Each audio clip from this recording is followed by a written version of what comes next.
everyone, it's Rayne. Today's video, we're going to be looking at one of these mesh drying racks. I got this from Amazon. I'm going to leave a link for the one I purchased in the description down below if you're interested.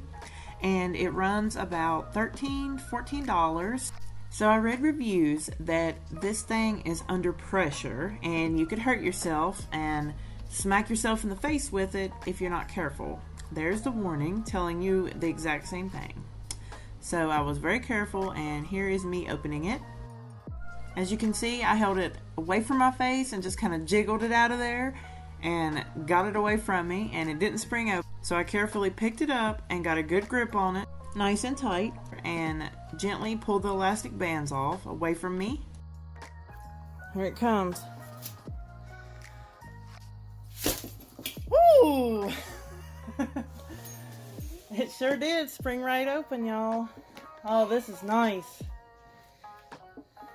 So call me silly, but I was pretty impressed with how big it was. I was not expecting it to be this big, but I was very pleased with it because that means I can fit a lot more wool in it to dry.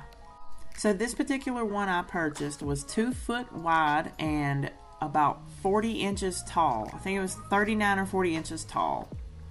And it came up to about my stomach level, and I'm about 5'4", 5'5". Has a Velcro closure here at the top, so you can pretty much Velcro it on anything. I checked all of the zippers. All the zippers work wonderfully. They do come in a weird way. They came looking like they were broke, but they weren't. That's just the way that they came. They work great. I love the mesh. It's good quality. Really nice. It comes with some hardware, so it makes it even easier to hang. And a carabiner, an S-hook, worked wonderfully for me to hang it. This is how thin it is, so it easily folds up and can be slid behind a dresser or a desk. And very nice. Here it is hanging up in my bathtub. So let's get back to washing up the rest of our GOUDA that we sorted out in our last video. I'm going to leave a link in the eye up in the top right corner if you'd like to click that and check out the sorting video and the other washing methods. I'm using my favorite soap, the Ivory dish soap. Smells great. It's clear, so it's good for dyeing your yarn and stuff like that if you're into that. And I just like it. Cuts the grease good. Works great. So I just got a nice big tub full of scalding hot water, as hot as my water can get out of the faucet. And I have two big mesh laundry bags, and I just shoved it down in there. Make sure it's completely submerged and the water can get down into all the fleece. I think I ended up adding a little bit more water to that first clip you seen. And then I'm going to cover it for about 20 minutes. Do not leave it long enough for the water to get cold again, because your lanolin will start to re-solidify and grab back onto the fleece, and you won't be able to get it all out that way. So I just take that out and give it a really good squeeze. Don't wring it. This wool in particular has Dorset in it, and in my experience, Dorset is really hard to felt. Always use a bucket to get most of your water out before you try to pick it up. Don't destroy your back picking up all that 50 gallons of water out of your tote. So if you want to get all the lanolin out, you do have to open your mesh laundry bags and fluff your wool up, pull it apart in between the washings. That way the water and soap can penetrate into the fiber and get all of the lanolin. If you have a finer fleece, you might want to use the other method I used in my last video, the one linked in the eye.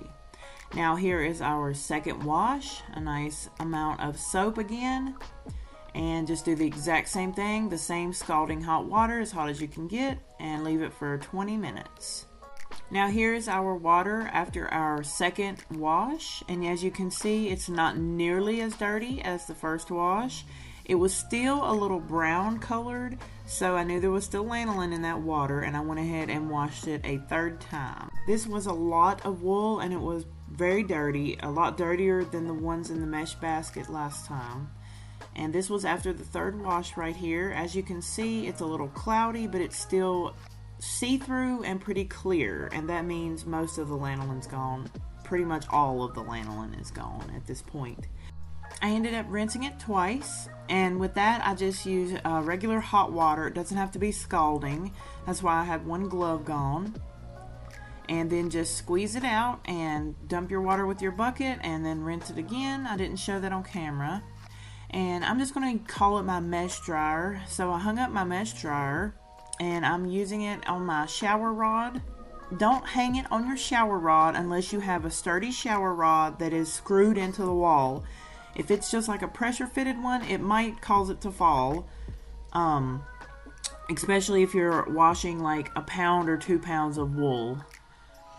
And so you just want to break your wool up and spread it out nice and evenly. You want as much airflow as possible from underneath and all around so that it can dry as fast as possible. Now, mine is hanging up in a bathroom, so it is a little more humid, so it is going to take a little bit longer than it would if it's hanging up in a bedroom or something like that, or wherever you have to hang it at. I just didn't have the space. I had to hang it in this bathroom. Plus, my 2 toddlers literally wanted to get inside of this thing, so I had to kind of keep it away from them and keep the door shut to the bathroom. So just spread your wool out nice and evenly. Pick it apart.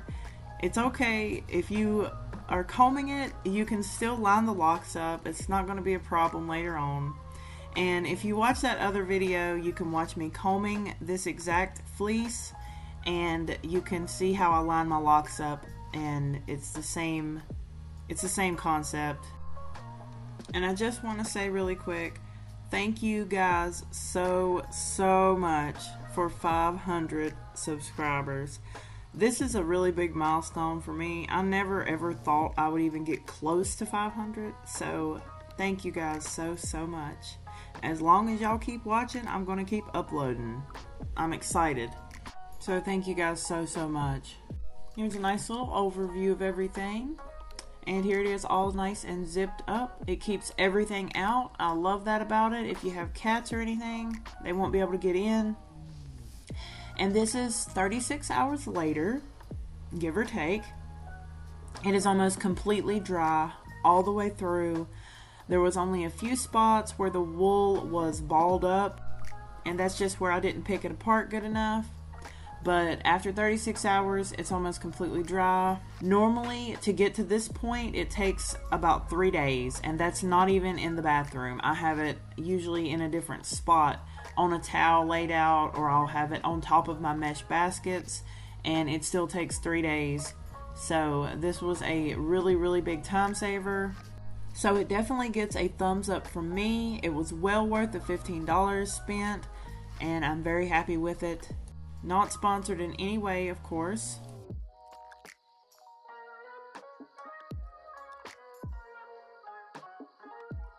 Thank you guys so much for watching. Follow me on Instagram, Facebook, and TikTok. Go to RayneFiberArts.com if you want to check out my Etsy. I love you guys so much. Thank you again for 500 subscribers. Have a good day. Bye-bye.